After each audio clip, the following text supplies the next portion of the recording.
இன்றே டவுன்லோட் செய்து உங்கள் ஃபேவரட் ஷோக்களை என்ஜாய் பண்ணுங்க.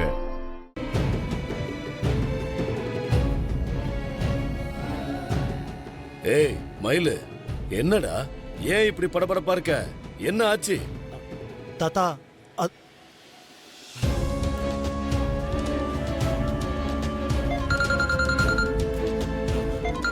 தாத்தா ஒரு நிமிஷம் தாத்தா.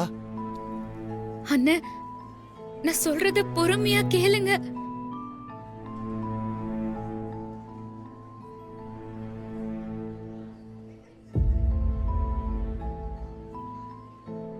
தயவு செஞ்சு இந்த விஷயத்துல அவசரப்பட்டு எதையும் யாருக்கிட்டயும் சொல்லிடாதீங்க.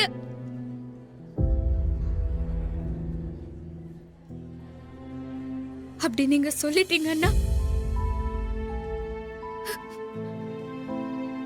அடுத்த நிமிஷம் நான் உயிரோடவே இருக்க மாட்டேன்.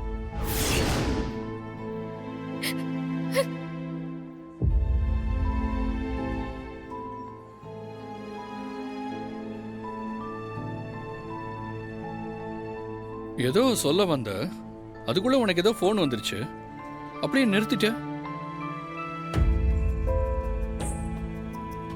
யார் போன்ல?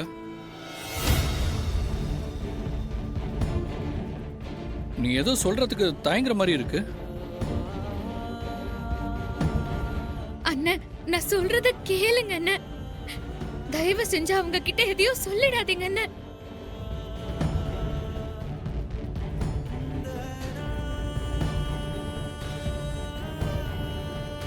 அண்ணன், 25 வருஷத்துக்கு அப்புறம் பிரிஞ்ச குடும்பம் இப்பதான் சேர்ந்திருக்கு. இப்ப போய் நீங்க சொன்னீங்கன்னா மறுபடியும் இந்த குடும்பம் பிரிஞ்சிரும் அண்ணன்.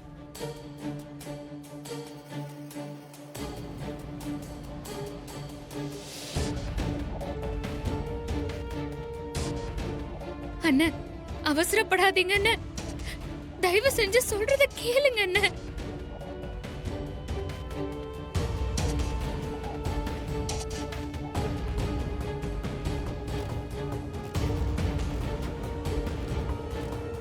டேய் மயிலு, என்னடா ஏதோ சொல்றேன்னு சொன்னியே, சொல்லு.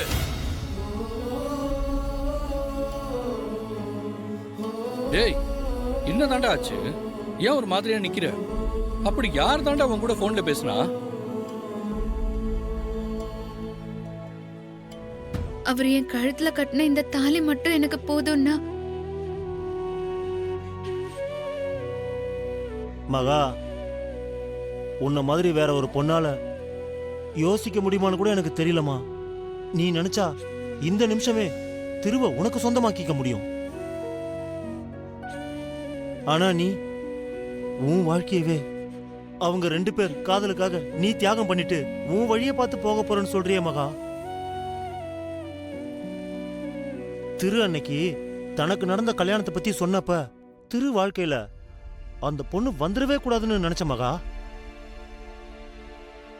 ஆனா அந்த பொண்ணு நீதான்னு தெரிஞ்சப்போ உன் வாழ்க்கை வீணாகிறத என்னால தாங்கிக்க முடியல மகா. இந்த வீட்டோட உப்ப நான் சின்ன வயசுல இருந்து சாப்பிட்டுட்டு இருக்கேன். நான் இந்த வீட்டுக்கு தான் விசுவாசமா இருக்கணும், அது சரிதான். ஆனா இவ்வளவு நல்லவளா இருக்கிற உன் நிலைமைய நினைச்சாதான் எனக்கு பாவமா இருக்கு மகா. நீ பக்குவமா பேசுறத பார்த்தா எனக்கு ரொம்ப ஆச்சரியமா இருக்கு மகா. விதியோ சதியோ, திரு உன்னை தொட்டு தாலி கட்டின புருஷன், அவனுக்கு வேற ஒரு பொண்ணோட நிச்சயம் நடக்க போகுது. அதை நீ எப்படி தாங்கிட்டு இருக்கன்னு நினைச்சு பார்க்கவே எனக்கு ரொம்ப பயமா இருக்குமா. இப்படி ஒரு நிலைமை எதிர்க்கு கூட வரக்கூடாதுமா. அண்ணா, திவ்யா அக்கா வேற யாரோ ஒரு பொண்ணு இல்லைன்னா. அவங்க என் மேல காட்டின அப்பழுக்கு இல்லாத பாசத்தை என் பாட்டிக்கு அப்புறம் அவங்க கிட்டதான் நான் பார்த்தேன். எதையுமே எதிர்பார்க்காம என்ன கூட பிறக்காத தங்கச்சி மாதிரி பாசத்தோட பாத்துக்கிட்டாங்க. அவங்க அம்மா கிட்ட கூட என்ன விட்டு கொடுத்து பேசினதே இல்ல. அன்னைக்கு என் மேல காவேரி அக்கா வீட்டுக்காரரு திருட்டு பழி போட்டாருன்னு தெரிஞ்சப்போ என்ன விட்டு கொடுக்காம நான் அப்படி பண்ணிருக்கவே மாட்டேன்னு என் தன்மானத்தை காப்பாத்தினாங்க. அவங்கள எப்படி நான் வேற ஒருத்தரா பார்க்க முடியும்? இது அவரு வீடுன்னு எனக்கு தெரிஞ்ச நிமிஷத்துல இருந்து நான் அந்த வீட்டை விட்டு போறதுக்கு பல தடவை முயற்சி பண்ணியும் அது நடக்காம போயிடுச்சு. விதி ஏதாவது ஒரு வகையில முட்டுக்கட்டு போட்டு என்ன போக விடாம தடுத்துருச்சு. ஆனா இந்த தடவை அப்படி நடக்காதுன்னா நான் திவ்யா அக்கா கிட்ட போறேன்னு சொல்லிட்டே கிளம்பிடுவேன். முதல்ல ஒத்துக்க மாட்டாங்க, ஆனா புரிஞ்சுக்குவாங்க. என்னால அவங்க வாழ்க்கையில எந்த பிரச்சனையும் வரக்கூடாதுன்னா நான் வரவும் விட மாட்டேன். அண்ணா, இப்போ நீங்க பார்த்த விஷயத்த மறந்துருங்கன்னா அது ஏன் வாழ்க்கை. நீங்க அதை நினைச்சு வருத்தப்பட்டா அது எனக்கும் கஷ்டமா இருக்கும்னா எதுக்கு நான் நீங்க கண் கலங்கிட்டு கண்ணை தொடச்சிட்டு எப்பவும் போல சந்தோஷமா இருங்க. அதான் என் அண்ணன். அம்மா, என்ன பண்றீங்க? பார்த்தா தெரியலையா? தண்ணி குடிக்கிறேன். அதெல்லாம் ஒண்ணும் வேண்டாம்.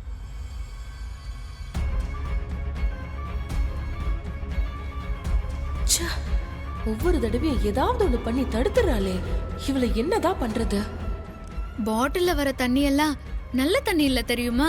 இப்பெல்லாம் இந்த பாட்டில்ல வர தண்ணி விஷயத்துல ரொம்ப கேர்ஃபுல்லா இருக்கணும். கண்ட தண்ணி எல்லாம் குடிக்க கூடாது. என்ன மகா இது? கண்ட தண்ணி எல்லாம் இல்ல, மினரல் வாட்டர் தான்.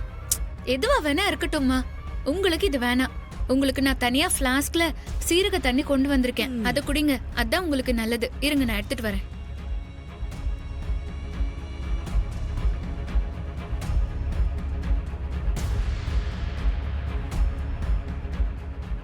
இதோ இதான். உன் மேல நான் ரொம்ப கோவமா இருக்கேன். என் பையனோட நிச்சயதார்த்தத்துல ஒரு வாய் தண்ணிய கூட என் இஷ்டத்துக்கு குடிக்க விட மாட்டேங்கிறியே. பாவம் இந்த பொண்ணு என்ன தேடி தேடி வந்து எதையோ குடுத்துக்கிட்டு இருக்கா. ஆனா நீ கரெக்டா வந்து அதையெல்லாம் குடிக்க கூடாதுன்னு சொல்லிடுற. அம்மாடி, பார்த்தல நான் என்னமா பண்றது? இவளை மீறி நான் ஒண்ணுமே செய்ய முடியாது. நீ ஒண்ணு பண்ணு, இவ இல்லாதப்ப நீ கொண்டு வந்து கொடு, நான் குடிக்கிறேன். அம்மா, குடிங்க. நான் வரேம்மா.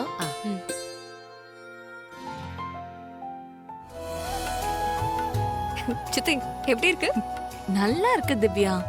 என் கண்ணே பற்றும் போல இருக்கு. சித்தி, மேக்கப் கொஞ்சம் ஜாஸ்தியா இருக்க மாதிரி இல்ல? இல்ல மேடம், ஸ்கின் டோனுக்கு தான் போட்டிருக்கேன். பெர்ஃபெக்ட்டா இருக்கும். போட்டோ ஷூட்டுக்கு கரெக்ட்டா இருக்கும். Thank you. ஓகே.